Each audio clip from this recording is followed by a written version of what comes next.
Ви благодарам за објаснувањето, иако беше малку контрадикторно, затоа што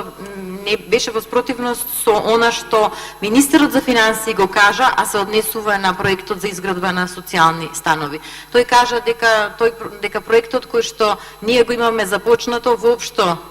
не бил како што треба и дека допрва ќе правите нов проект, па сега не знам што е точно, дали она што вие го кажавте, дали она што го кажа вашиот претпоставен. Што се однесува до